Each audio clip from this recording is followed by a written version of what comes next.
For farmers across America, it's a significant piece of legislation.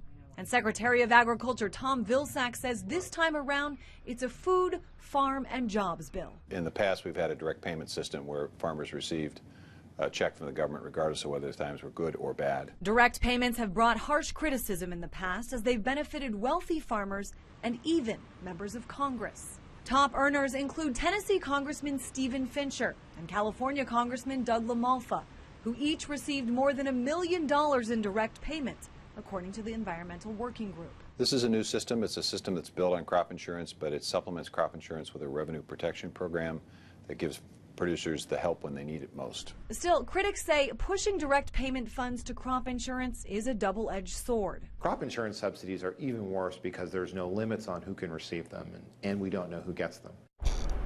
Scott Faber with the Environmental Working Group points to a little-known provision in the Agriculture Risk Protection Act of 2000. These are literally the largest, most successful farm businesses in the country, and the taxpayers are providing them, in some cases, more than $1 million a year to go out and buy insurance. Other critics call the new farm bill welfare for the wealthy and say you can connect the dots of campaign spending by so-called big ag as well. The Sunlight Foundation broke down money spent by agribusiness in the U.S. Senate campaign and found that about half of the $26 million spent went to 30 members who sit on the two committees that oversee agriculture and nutrition policy. For Secretary Vilsack, though, the positives outweigh the negatives, especially when you consider this. Americans, depending upon the year, spend anywhere from 6 to 10% of their paychecks for food, which is substantially less than most folks around the world will spend. A lower bill at the grocery store, one of many reasons sweeping change to the policy